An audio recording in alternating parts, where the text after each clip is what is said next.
Hello everyone, स्वागत है आप सभी का। तो आइए देखते हैं हम क्वेश्चन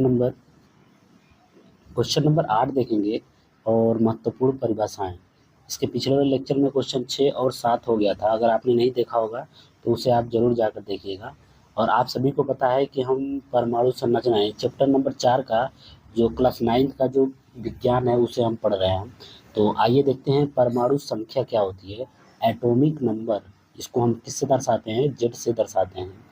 तो लिखा गया है कि किसी परमाणु के नाभिक में उपस्थित प्रोटॉन की कुल संख्या क्या कहलाती है? परमाणु संख्या कहलाती है। यानी कि कोई सा भी अगर परमाणु है और उसके नाभिक में जो प्रोटॉनों की संख्या होती है ना, उसी को हम परमाणु संख्या बोलते हैं। उसे हम जेड बराबर पी बोल सकते हैं। क्यों? क्योंकि हम परमाणु संख्या को जेड से दर्शाते हैं और प्रोटॉन की संख्या को पी से दर्शाते हैं, और दोनों इक्वल होते हैं आपस में। यदि उदासीन परमाणु रहेगा तो जेड और पी और ई आपस में क्या हो जाएंगे? बराबर हो जाएंगे। यानी कि परमाणु संख्या और प्रोटॉनों की संख्या और इलेक्ट्रॉनों की संख्या आपस में क्या होगी? बराबर होगी। उदाहरण के लिए अगर हाइड्रोजन हाइड्रोजन के लिए हम क्या लेते हैं? हाइड्रोजन का परमाणु संख्या क्या होता है? 1 होता है। ठीक है। और सोडियम के लिए जेड इक्वल टू क्या लेंगे? 11 लेंगे। यहाँ पे ध्यान दीजिए, यहाँ पे अगला हमारा परिभाषा है द्रव्यमान संख्या क्या होता है, यानी मास नंबर क्या होता है। तो सबसे पहले आप यह ध्यान दीजिएगा कि द्रव्यमान संख्या को हम कैपिटल ए से दर्शाते हैं।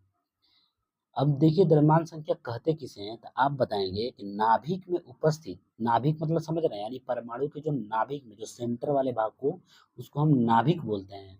और नाभिक में उपस्थित प्रोटॉन और न्यूट्रॉन का योग जो होता है, यानी सम जो होता है, वो क्या कहलाता है?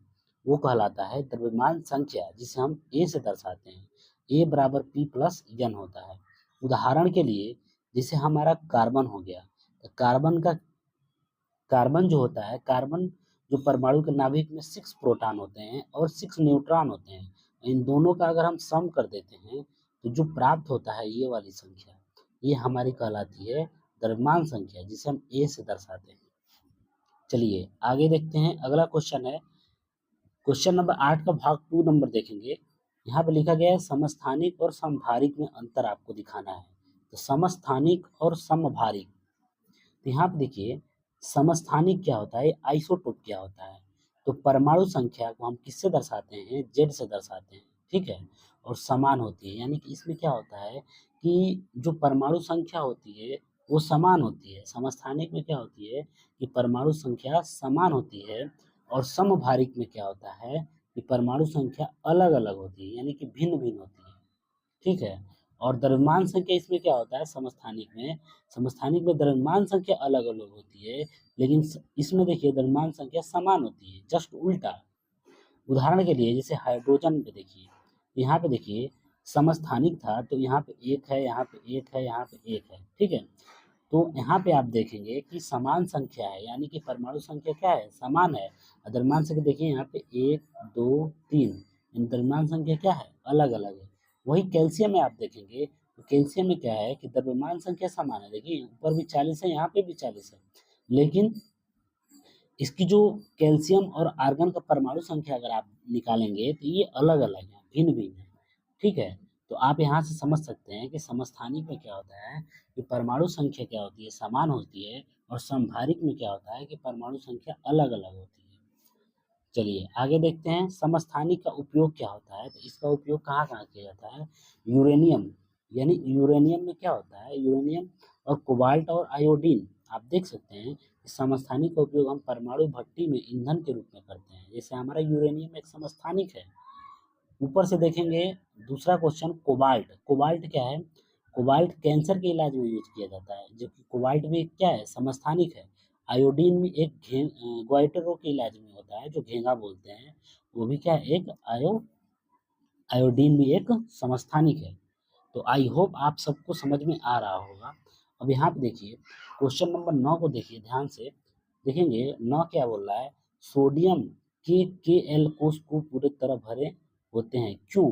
यानी कि आपको बताना है कि सोडियम के जो के और एल कोष जो होते हैं वो पूरी तरह क्यों भरे होते हैं। तो आप यहाँ पे देखेंगे कि जैसे सोडियम का क्या होता है? परमाणु संख्या 11 होता है। सोडियम में क्या होता है? परमाणु संख्या 11 होता है। अगर KLMN के अनुसार अगर आप इसका इलेक्ट्रॉनिक विन्यास करेंगे तो पहली कक्षा में केवल 2 इलेक्ट्रॉन आ सकते हैं, दूसरी में 8 और तीसरी में जो बचेगा वही आएगा, यानी 2, 8, 18 आ सकता है, तो एक बच रहा है लास्ट में ना, तो वो एक ही आएगा। यहाँ पे आप देख सकते हैं K में 2, L कोष में 8 और M में केवल 1 इलेक्ट्रॉन भरा जा रहा है। यह अस्थायी है, क्यों? क्योंकि बाहरी कोष में 1 इलेक्ट्रॉन है और ये क्या है? मुक्त है, ये कहीं भी जा सकता है, ठीक है? M कोष में 1 इलेक्ट्रॉन है, यहाँ पे 1 इलेक्ट्रॉन है, ठीक? तो ये एक इलेक्ट्रॉन किसी को देगा। जब ये एक इलेक्ट्रॉन किसी को देगा ना, जैसे ही ये एक इलेक्ट्रॉन किसी को दे देगा तो इस पे Na प्लस का चार्ज लगा देंगे, तो इसके कोष पूरी तरह से क्या हो जाएंगे? भर जाएंगे, ठीक है? तो यहाँ पे Kl पूरी तरह से भर जाएगा, M खाली हो जाएगा। अब देखिए यहाँ पे सोडियम, यहाँ पे देख सकते हैं कि अस्थायी होने के लिए सोडियम एक इलेक्ट्रॉन त्याग कर देगा। जब देखिए कोई भी परमाणु होता है अगर अस्थायी होता है तो चाहेगा कि मैं अस्थायी हो जाऊं, यानी एक ही जगह रहूं, मुझे इधर उधर घूमने की जरूरत नहीं है, ये सोचेगा। तो वो अस्थायी होने के लिए क्या करेगा? तो जो एक्स्ट्रा इलेक्ट्रॉन्स जो होंगे बाहरी कोष में, उसको क्या करेगा? किसी और को दे देगा, तो इसलिए वो अस्थायी हो जाएगा। अगर उसकी कक्षाएं पूर्ण रूप से भर जाएंगी तो उसको किसी की जरूरत नहीं है कि वो इलेक्ट्रॉन किसी से ले ले या किसी को दे दे, क्योंकि उसकी कक्षाएं जो होती है ना पूरी तरह भरी हुई है, ठीक है? जैसे ही अब K बराबर 2 और L बराबर 8 दोनों क्या है? फुल हैं, इसलिए सोडियम यानी Na प्लस ये एक क्या हो जाएगा? अधिक अस्थायी है। तो मैं आपसे अगर पूछ दूं कि सोडियम Na और Na प्लस कौन सा अस्थायी है, तो आप बताएंगे कि Na प्लस जो है ये अस्थायी है, और अस्थायी कौन है? Na केवल अस्थायी है, ठीक है? तो देखिए आपको यहाँ तक समझ में आ गया होगा। अगर लेक्चर आपको समझ में आ रहा है तो वीडियो को लाइक और चैनल को सब्सक्राइब जरूर करिएगा। तो आप सभी का धन्यवाद इस वीडियो को देख